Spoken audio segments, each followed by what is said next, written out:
नमस्कार साथियों, जय हिंद। मैं मुनमुन कुमार आप सभी को अपने YouTube चैनल पर दिल की गहराइयों से हार्दिक अभिनंदन और स्वागत करता हूं। दोस्तों, आप सभी से मैं नम्र निवेदन करता हूं, अगर आप मेरे चैनल पर नए हैं तो मेरे चैनल को सब्सक्राइब कीजिए, वीडियो को लाइक कीजिए और शेयर कीजिए। दोस्तों, प्रेरणादायक कहानियों की श्रृंखला में ये एपिसोड नंबर 2 और इस दूसरे एपिसोड में मैं बात करने वाला हूँ दोस्तों एक लकड़हारे की, उसकी विनम्र स्वभाव और उसकी कार्यशैली के ऊपर में। दोस्तों, लकड़हारा का काम ही होता है लकड़ियों को काटना और बाज़ारों में बेचना और अपने जीविका को चलाना। लकड़हारा दिन प्रतिदिन अपनी लकड़ी की तलाश में जंगल में दूर दूर तक जाता था और लकड़ियों को काट करके लेकर के आता था और बाजार में बेचता था। दोस्तों, इसी दौरान जब वो लकड़ी काट रहा होता है तो जंगल में उसकी दोस्ती एक शेर से हो जाती है। यह दोस्तों बात थोड़ी अजीब सी है कि एक लकड़हारा की दोस्ती शेर से कैसे हो सकती है, लेकिन दोस्तों ये सच है कि वो स्वभाव में इतना अच्छा होता है कि उसकी दोस्ती उस जंगल के राजा से हो जाती है, जिससे सभी पशु पक्षी जीव डरते हैं। लेकिन लकड़हारा की दोस्ती दोस्तों उस जंगल के राजा से हो जाती है। शेर उसका मित्र बन जाता है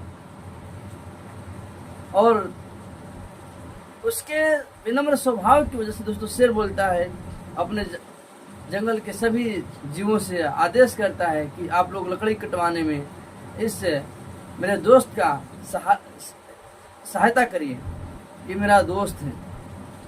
दोस्तों, इन दोनों के बीच में इतनी अच्छी दोस्ती बन जाती है, इतनी अच्छी दोस्ती हो जाती है कि लकड़हारा जब भी अपने घर से खाना लेके जाता है तो उस अपने दोस्त के साथ शेयर करता है, खाता भी। एक बार की बात है दोस्तों कि शेर बोलता है कि मैं तुम्हारे घर दावत पर चलने वाला हूँ। इतनी विश्वास है दोनों के बीच में, लकड़हारा मना नहीं करता है। लकड़हारा खुश होता है कि जिसके वजह से जंगल में मुझे आसानी से काम मिल जाते हैं, आसानी से मैं लकड़ी काट के लेके आ जाता हूँ। बरसों की ये दोस्ती, मेरा दोस्त आज घर आने वाला है। उसके स्वागत में अपने घर पे अपने धर्मपत्नी से लकड़हारा बोलता है कि आज मेरा परम मित्र आने वाला है, आप उसके लिए अच्छे अच्छे व्यंजन बना के रखिएगा, वो मेरे घर दावत पर आने वाला है। उस पत्नी को पता नहीं होता है कि इसका दोस्त कोई व्यक्ति नहीं बल्कि बाघ है, शेर है। जंगल का राजा शेर इसका दोस्त है। जब उसकी तैयारी हो जाती है, जब उसका दोस्त आने की तैयारी होता है, वो आता है उसके दरवाजे पर, तो उसकी पत्नी पूछती है कि आखिर आपका दोस्त है कौन आने वाला है, आप बताओ तो। आप मेरे से इतना मेहनत कराए जा रहे हो, उसके लिए इतना अच्छा अच्छा व्यंजन बनाए जा रहे हो, कि है कौन? वो बताता है कि मेरा दोस्त कोई व्यक्ति नहीं, कोई मानव नहीं, बल्कि जंगल का राजा शेर है।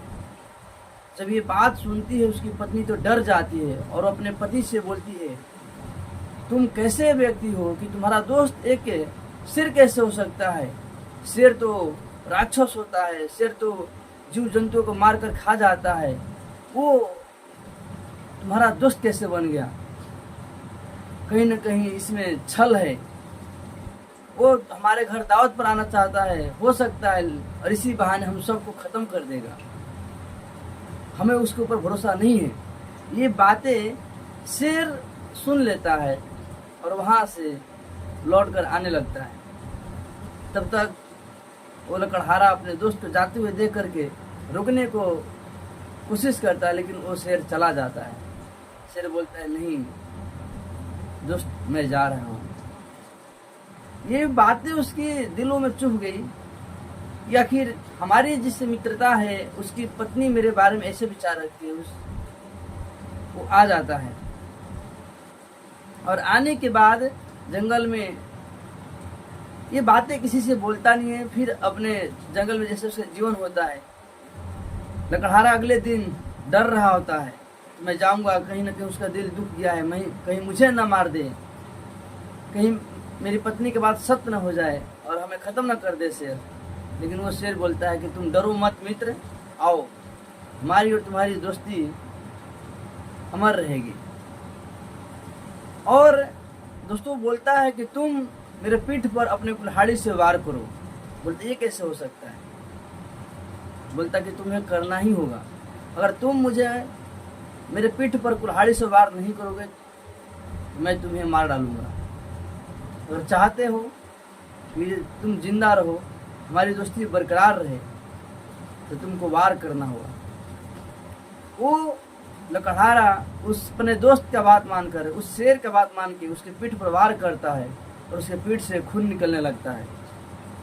और वो बोलता है शेर कि अब तुम जा सकते हो, तुमसे कुछ सालों बाद मिलेंगे, हम कुछ महीनों बाद मिलेंगे, और तुम निश्चिंत रहो मेरी तरफ से कि तुमने मेरे को वार किया है तो हम तुम्हें मार डालेंगे। ऐसा कुछ नहीं है, मैं तुम्हें वादा करता हूँ कि कुछ महीने बाद तुमसे ज़रूर मिलेंगे और तुम अपना रोज़ काम करना, अपने परिवार का भरण पोषण करना, लकड़ियाँ काट करके ले जाना, तुम्हें कोई नहीं रोकेगा। दोस्तों, लकड़हारा आता है उदास मन से घर। फिर अगले दिन उसका जो पेशा होता है लकड़ी काटने का फिर जाता है। फिर 10 महीने बाद वो शेर उससे मिलता है। जब मिलता है तो बोलता है अपने दोस्त उस लकड़हारे से कि मेरे पीठ का बाल हटाओ और देखो तूने कहाँ पर वार किया था। तो ढूंढ रहा होता है उसके बालों को हटा करके, बोलता है कि दिख नहीं रहा है, शायद जख्म भर गया होगा। बोलता हाँ, जख्म भर गया, तुम्हारी कुल्हाड़ी की वार ने मेरे को जख्म दिया, वो जख्म भर गया, लेकिन आज 10 महीने गुजर गए, तुम्हारी पत्नी की बात मेरे कानों में आज भी गूंजता है।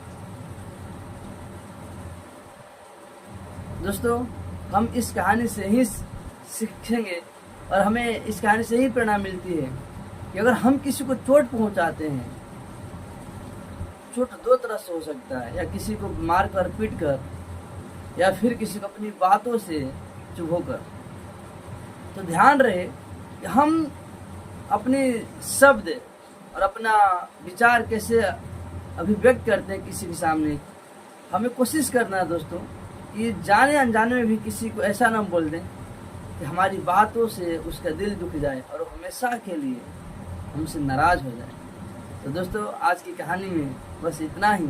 इस प्रेरणादायक कहानी में आपने क्या सीखा ज़रूर कमेंट करके बताएं, और कैसा लगा आपको। अपने शब्दों पर हमेशा हमें संयम रखना चाहिए।